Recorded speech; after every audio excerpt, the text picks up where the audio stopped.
प्रिय विद्यार्थियों, कक्षा 8वीं की आज हम प्रश्नावली 1.1 करेंगे। इस प्रश्नावली में जो रूल लगने हैं उनकी वीडियो मैं पहले ही अपलोड कर चुका हूं। आज मैं सीधे प्रश्नावली के सम करवाऊंगा। प्रश्नावली 1.1 का पहला सवाल, उचित गुणधर्मों के उपयोग से निम्नलिखित का मान ज्ञात कीजिए। पहले का पहला पार्ट दिया हुआ है, क्या दिया हुआ है? -2/3 गुणा 3/5 जमा 5/2 -3/5 गुणा 1/6। देखिए बच्चों, कैसे हल करना है। सबसे पहले तो गणित में जब आप सवाल करते हो तो उसकी रकम को आपने बड़े ध्यान से समझना है। अगर एक बार पढ़ने से समझ में ना आए तो उसको आप बार बार पढ़िए।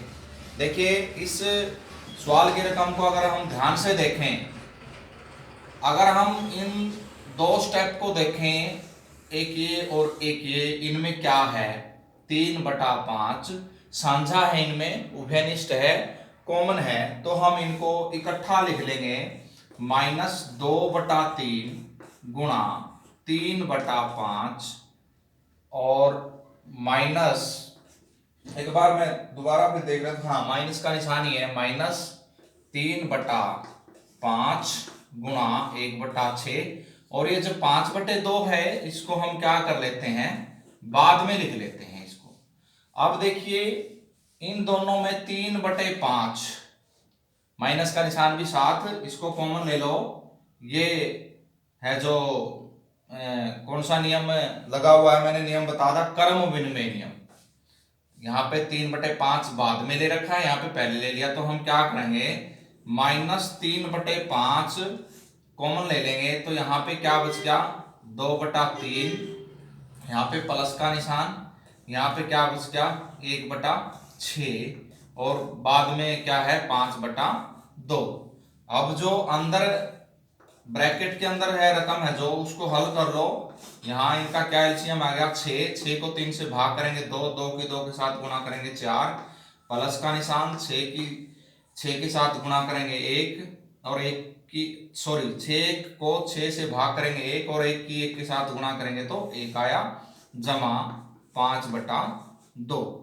ये कितना आया, -3/5 गुणा 4 5/6 जमा 5/2। अब देखिए, 5 से 5 कट रहा है यहाँ पे, और 3 एकम 3, 3 दूनी 6। अब हम यहाँ पे लिखते हैं इसको, यहाँ पे बच गए -1/2 जमा 5/2। अब मैं कई बार बता चुका हूं, अगर किन्हीं प्रमेय संख्याओं का हर एक जैसा है तो उसके अंशों में अगर जोड़ है तो जोड़ कर दो, घटा है तो घटा कर दो। यहाँ पे प्लस का निशान है, 5 में से 1 गया, 4/2, 2 और 4 आपस में कटता है, 4 को 2 से भाग करेंगे तो कितना आ जाएगा, 2। तो प्यारे बच्चों, इसका आंसर कितना आ गया, 2। ये सम आपने इस तरह से करना है। और इसका सेकंड पार्ट है जो, वो आपने खुद कोशिश करनी है निकालने की। अगर ना आए तो मेरे से पूछना है दोबारा। अब हम सवाल नंबर 2 करते हैं। देखिए, सवाल नंबर 2 में क्या है। सवाल नंबर 2 में, निम्नलिखित में से प्रत्येक के योज्य प्रतिलोम लिखिए। 2, जैसे पहले का पहला पार्ट लिखा, 2/8 का, यहां पे लिख लेता हूं मैं, योज्य प्रतिलोम। योज्य प्रतिलोम, देखियो, योज्य का मतलब क्या होता है, जो जोड़ा जाए। प्रतिलोम का मतलब उल्टा, मतलब भाई 2/8 में क्या जोड़ें कि इनका जोड़ क्या आ जाए, 0 आ जाए। बड़ा आसान सा सवाल है, हम इसको माइनस का बना देंगे, इससे पहले माइनस का लगा देंगे, तो ये क्या हो जाएगा, -2/8। अब देखते हैं, 2/8 और प्लस -2/8 का अगर हम जोड़ करते हैं तो जोड़ क्या आया, 0 आया। एक पार्ट और करके देख लेते हैं, -5/9 का योज्य प्रतिलोम, -9 -5/9 का योज्य प्रतिलोम, इसका निशान बदल देना है आपने, योज्य प्रतिलोम -5/9, तो ये क्या हो जाएगा 5/9। बड़े ही आसान सवाल है, इसके बाकी के पार्ट मैं नहीं करवाऊंगा, आपने खुद करने हैं। तीसरा सवाल भी आपने खुद करना है। चौथा सवाल देखिए, निम्नलिखित तीसरे सवाल में देखो, तीसरे सवाल में इसने x की वैल्यू दी हुई है, x बराबर है 11/15, और इसने ये कहा है, दो पार्ट है इसके के लिए आपने सत्यापित कीजिए कि माइनस और ब्रैकेट के अंदर -x है बराबर हो x के बराबर होगा। इसमें आपने क्या करना है, x की जगह जो वैल्यू दी गई है, एक बार 11/15 दे रखी है और एक बार -13/17, ये आपने इसके अंदर पुट करके देखनी है।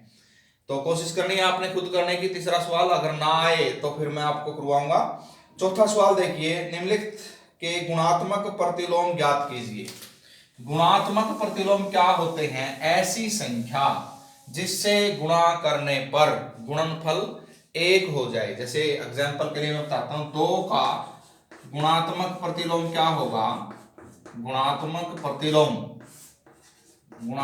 प्रतिलोम भाई 2 की हम किस संख्या के साथ गुणा करें कि गुणनफल 1 आ जाए, तो इसका उल्टा करके लिख दो 1/2, क्योंकि हम इसको ऐसे लिख सकते हैं, इसका हर है जो अंश हो जाएगा और अंश है जो क्या हो जाएगा, हर हो जाएगा।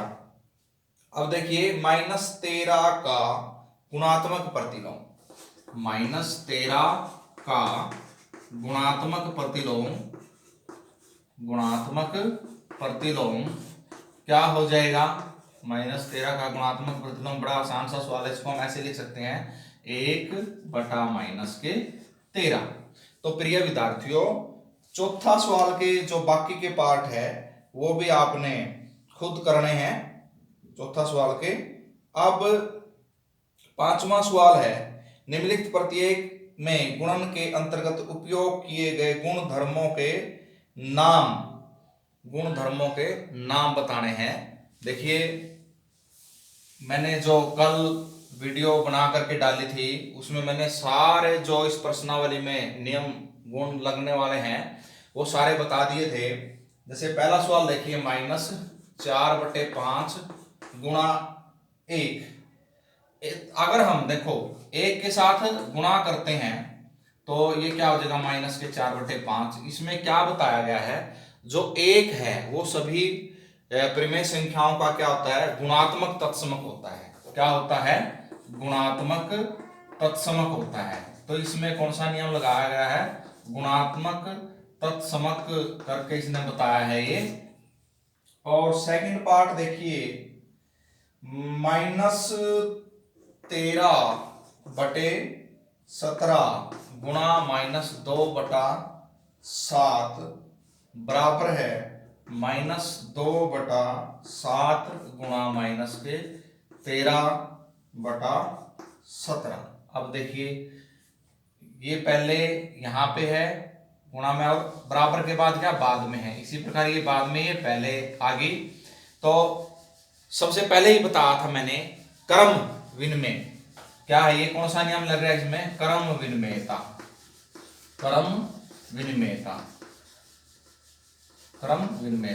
तो प्रिय विद्यार्थियों, जो दूसरे स्कूलों के विद्यार्थी अगर हमारे वीडियो को देख रहे हैं तो उनको ये समझने के लिए मेरी पीछे वाली वीडियो भी देखनी पड़ेगी। तो YouTube पे GHS नथुआल के नाम से हमने अपलोड करी है, तो पहले उन वीडियो को देखिएगा, उसके बाद ये सब आपको समझ में आएंगे। तो प्रिय विद्यार्थियों, आज आपने 1 से लेकर के 5 तक प्रश्नावली 1.1 के समपक्की कॉपी में करने हैं और बड़ा मन लगा के काम करना है। ये जो दिक्कतें आई हैं ये थोड़े समय के बाद चली जाएंगी, ये ज़्यादा समय के लिए नहीं है। तो आपने सिर्फ अपनी पढ़ाई के ऊपर ध्यान रखना है और घर से बाहर नहीं जाना है। अपने माता पिता का और अपने बड़ों का आपने ध्यान रखना है। वीडियो देखने के लिए आपका बहुत बहुत धन्यवाद। Thank you very much.